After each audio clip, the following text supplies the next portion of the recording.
Hello and welcome back to Abhyudaya classes UP. आज के इस वीडियो में हम अगेन अपना फिजिकल साइंस का लेसन प्लान जिसका टॉपिक है पदार्थ की अवस्थाएं। इस प्रकरण का लेसन प्लान आज के इस वीडियो में हम देखेंगे कि कैसे हमें लिखना है। तो चलिए देखते हैं। ये है हमारा पाठ्ययोजना संख्या 16वें नंबर का। ऑलरेडी हमने सिर्फ 16 ही नहीं 15 ही नहीं, इससे अधिक 30 से 40 से अधिक आपको लेसन प्लान चैनल पर मिल जाएगा, चाहे वो फिजिकल साइंस हो या बायोलॉजिकल साइंस। हर एक टॉपिक का लेसन प्लान आपको चैनल पर मिल जाएगा। अगर आपको उसकी आवश्यकता होती है तो प्लीज़ एक बार से आप चैनल पर चेक कर लेंगे, प्लेलिस्ट तैयार है और मैं लिंक भी दे दूँगी, आप चाहें तो वहाँ से भी जाकर देख सकते हैं। ठीक है, तो चलिए देखते हैं। पाठ्ययोजना संख्या लिखेंगे, उसका फिर छात्र अध्यापिका का नाम या छात्र अध्यापक का नाम, प्रशिक्षण केंद्र, फिर दिनांक, कक्षा, वर्ग, विषय, उपविषय, चक्र, अवधि। ये सारे कार्य करने के बाद हम सीधा आते हैं आज के हमारे प्रकरण पर, जो है पदार्थ की अवस्थाएं। जैसा कि हमें पता है, जैसे पिछले वीडियो में हमने प्रकाश का परावर्तन और उसके बाद प्रकाश का अपवर्तन टॉपिक का भी लेसन प्लान डिस्कस किया हुआ था। अगर आपको उस टॉपिक का भी लेसन प्लान चाहिए तो आप प्लीज़ एक बार से चेक कर लेंगे, मैं लिंक दे दूँगी, आप वहाँ से ईजिली पा सकते हैं, देख सकते हैं। ठीक है, इसके बाद सामान्य उद्देश्य लिखते हैं, जिसमें कुल 7-8 पॉइंट्स लिखते हैं, जैसा कि मैंने हर बार इस पे चर्चा किया हुआ है। या पूर्वत लिखते हुए आगे बढ़ते हैं। ठीक है, पूर्ववत लिख के आगे बढ़ेंगे। इसके बाद अनुदेशनात्मक उद्देश्य आता है सामान्य उद्देश्य के बाद, जिसे हम विशिष्ट उद्देश्य भी लिखते हैं। तो अनुदेशनात्मक उद्देश्य में पहला पॉइंट होता है ज्ञानात्मक उद्देश्य का। तो ज्ञानात्मक उद्देश्य में लिखते हैं कि छात्र पदार्थ की अवस्था के बारे में प्रत्यास्मरण कर सकेंगे। ज्ञानात्मक के बाद बोधात्मक उद्देश्य आता है, जिसमें लिखते हैं छात्र पदार्थ की अवस्थाओं का व्याख्या कर सकेंगे। और व्याख्या करने के बाद सीधा क्रियात्मक उद्देश्य लिखते हैं कि छात्र पदार्थ की अवस्थाओं का उपयोग दैनिक जीवन में समझ सकेंगे। ये तो हो गया हमारा विशिष्ट या अनुदेशनात्मक उद्देश्य। इसके बाद सहायक सामग्री, जो भी चीज़ यूज़ करेंगे टीचिंग के दौरान, वो सारी चीज़ें यहाँ पे सहायक सामग्री में लिखते हैं। जैसे लपेट श्यामपट्ट पर बना चित्र या चार्ट पेपर पर बना चित्र, ये सारी चीज़ें आप लिखेंगे। या जो भी पदार्थ यूज़ करेंगे, पदार्थ की अवस्थाओं के बारे में आप दिखाएंगे प्रयोग प्रदर्शन विधि से, वो चीज़ें भी आप चाहें तो यहाँ पे लिख सकते हैं। ठीक, तो ये हो गया सहायक सामग्री हमारा।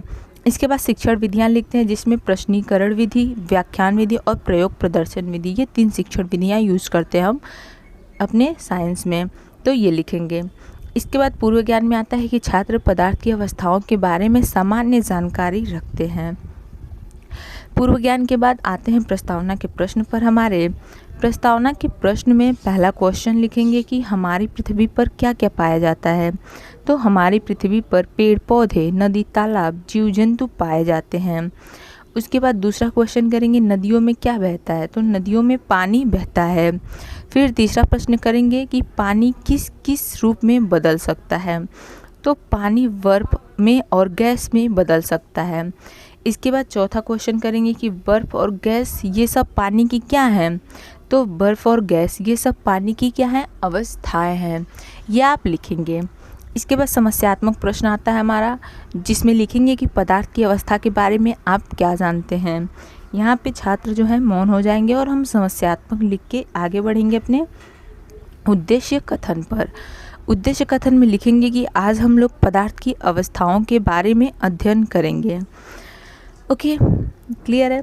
उद्देश्य कथन के बाद अनुदेशनात्मक प्रक्रिया आता है, जिसमें लिखते हैं कि प्रस्तुत अनुदेशनात्मक प्रक्रिया को 3 शिक्षण बिंदुओं में प्रस्तुत किया गया है, जो क्रमशः पदार्थ की अवस्थाएं, पदार्थ की अवस्थाओं का विस्तार व पदार्थ की अवस्था में परिवर्तन है।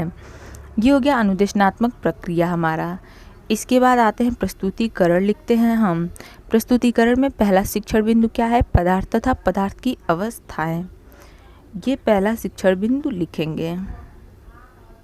ठीक है, ये लिखने के बाद आते हैं विकासात्मक प्रश्न पर। अब पहला विकासात्मक प्रश्न है कि पानी को किस किस रूप में परिवर्तित कर सकते हैं। तो पानी को ठोस तथा द्रव व गैस में परिवर्तित कर सकते हैं। दूसरा, पदार्थ की कितनी अवस्थाएं हैं। तो पदार्थ की 3 अवस्थाएं होती हैं। अब मौन प्रश्न है कि पदार्थ की अवस्थाओं के बारे में विस्तार से बताइए।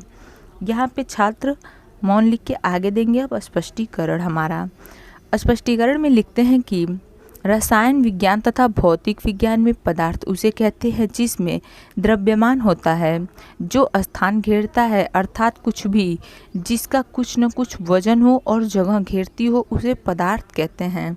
जैसे एक कार जिसका वजन भी होता है और जगह भी घेरती है। पदार्थ की अवस्था हेडिंग लिखेंगे, इसमें लिखेंगे पदार्थ की मुख्य 3 अवस्थाएं होती हैं, ठोस, द्रव और गैस। इसके अतिरिक्त कुछ विशेष परिस्थितियों में प्लाज्मा अति तरल, अति ठोस आदि अन्य अवस्थाएं भी ग्रहण करता है।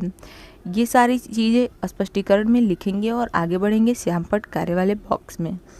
श्यामपट्ट कार्य में आप जो भी चीज़ें टीचिंग के दौरान ब्लैक बोर्ड पर छात्रों को बताते हैं, समझाते हैं, लिखवाते हैं, वही चीज़ें यहाँ पे लिखते हैं। जैसे आप देख सकते हैं यहाँ पे लिखा हुआ है पदार्थ की तीनों अवस्थाएं लिखेंगे, ठोस, द्रव और गैस।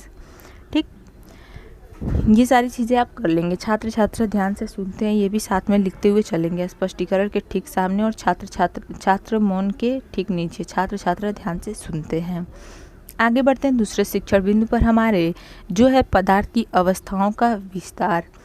ये हमारा दूसरा शिक्षण बिंदु है, पदार्थ की अवस्थाओं का विस्तार। इसमें पहला क्वेश्चन लिखेंगे विकासात्मक प्रश्न की, पदार्थ किसे कहते हैं? तो जिसमें द्रव्यमान होता है तथा जो स्थान घेरता है पदार्थ कहलाता है। फिर दूसरा है ठोस, द्रव व गैस आदि क्या होता है? ठोस, द्रव व गैस आदि पदार्थ की अवस्थाएं हैं। फिर तीसरा प्रश्न है पदार्थ की अवस्थाओं को विस्तार से बताइए। यहाँ पे जो है छात्र मौन हो जाएंगे और हम छात्र मौन लिख के स्पष्टीकरण देंगे अपना। स्पष्टीकरण में सबसे पहले लिखेंगे ठोस। ठोस में लिखेंगे कि ठोस में कण बारीकी से भरे होते हैं। ठोस के कणों में आकर्षण बल अधिक होने के कारण इनका निश्चित आयतन तथा आकार होता है। उदाहरण लिखेंगे पत्थर, ईंट आदि। उसके बाद ठोस हो गया, अब लिखेंगे द्रव, फिर गैस को बताएंगे। द्रव में लिखेंगे द्रव के कणों के मध्य बंधन ठोस की तुलना में कम होती है, अतः कण गतिमान होते हैं। इनका निश्चित आकार नहीं होता है, इसे जिस आकार में ढाल दो उसी में ढल जाता है, लेकिन इसका आयतन निश्चित होता है, जैसे पानी। एग्जाम्पल पानी का लिख देंगे। फिर गैस लिखेंगे। गैस में लिखेंगे कि गैस के कणों के मध्य बंधन ठोस व द्रव की तुलना में कम होती है, अतः कण बहुत गतिमान होते हैं। इसका न तो आकार निश्चित होता है और न ही आयतन। एग्जाम्पल लिख देंगे भाप का, ब्रैकेट में वाष्प भी लिख देंगे साथ में। ठीक है, इतना क्लियर है।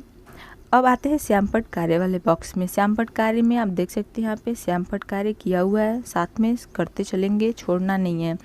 ठोस में लिखेंगे निश्चित आकार, उसके बाद निश्चित आयतन। द्रव में क्या होता है? निश्चित आयतन होता है और अनिश्चित आकार होता है। फिर गैस में लिखेंगे अनिश्चित आकार और अनिश्चित आयतन। ये आप श्यामपट्ट कार्य वाले बॉक्स में लिख लेंगे। ठीक है, साथ में लिखते हुए चलेंगे, या स्क्रीनशॉट ले रहे हैं तो ले लेंगे जल्दी से। इसके बाद आगे बढ़ते हैं हमारे तीसरे शिक्षण बिंदु पर। तीसरा शिक्षण बिंदु क्या है? पदार्थ की अवस्था में परिवर्तन। हाँ, एक चीज़ और आपको बता दें कि जो अगला टॉपिक होगा हमारा लेसन प्लान का, वह होगा कास्ट पर। तो अगले वीडियो में, अगले लेसन प्लान की जो वीडियो आएगी उसमें हम कास्ट टॉपिक का लेसन प्लान हमें कैसे बनाना है इस पर चर्चा करेंगे। तो प्लीज़ अगर अभी तक आप चैनल से नहीं जुड़े हैं तो एक बार चैनल को सब्सक्राइब करके चैनल से ज़रूर जुड़ जाएं, और वीडियो पसंद आएगी लास्ट में आपको मन करेगा तो प्लीज़ लाइक और शेयर भी ज़रूर कर दीजिएगा। ठीक है, चलिए देखते हैं पदार्थ की अवस्था में परिवर्तन। हमारा तीसरे शिक्षण बिंदु का पहला विकासात्मक प्रश्न लिखेंगे कि ठोस का आयतन तथा आकार क्या होते हैं। तो ठोस का आयतन तथा आकार दोनों अनिश्चित होता है। यहाँ पे आकार लिख लेंगे, छूट गया है। ठीक है, दूसरा है किसका आयतन निश्चित नहीं होता है। तो गैस का आयतन निश्चित नहीं होता है। फिर मौन प्रश्न लिखेंगे कि पदार्थ की अवस्था में परिवर्तन से आप क्या समझते हैं। यहाँ पे जो है छात्र मौन हो जाएंगे और हम छात्र मौन लिख के आगे बढ़ेंगे स्पष्टीकरण पर। स्पष्टीकरण में हेडिंग लिखेंगे पदार्थ की अवस्था में परिवर्तन। ओके, इसमें लिखेंगे पदार्थ 3 भौतिक अवस्थाओं में रह सकता है, ठोस, द्रव व गैस। उदाहरण लिखेंगे पानी से बर्फ में बदलना, जल और गैस 3 अवस्था में रह सकता है। ठीक है, ये सारे कार्य करने के बाद अब आगे बढ़ेंगे हम निरीक्षण कार्य पर। निरीक्षण कार्य में लिखते हैं कि छात्र अध्यापिका या छात्र अध्यापक द्वारा छात्रों को श्यामपट्ट कार्य उतारने का निर्देश दिया जाएगा तथा कक्षा में अनुशासन बनाए रखते हुए निरीक्षण कार्य किया जाएगा। ये हो जाता है निरीक्षण कार्य हमारा। इसके बाद पुनरावृत्ति का प्रश्न लिखते हैं, जिसको मूल्यांकन के प्रश्न भी लिखते हैं हम। इसमें पहला क्वेश्चन है कि पदार्थ की परिभाषा बताइए। दूसरा, पदार्थ की अवस्थाओं के बारे में बताइए। तीसरा है पदार्थ की अवस्था में परिवर्तन को बताइए। और चौथा क्वेश्चन है कि ठोस का आयतन व आकार कैसा होता है। ये हो गया हमारा पुनरावृत्ति का प्रश्न। पुनरावृत्ति के प्रश्न के बाद गृह कार्य लिखते हैं और उसी के साथ हो जाता है हमारा पाठ्य योजना समाप्त।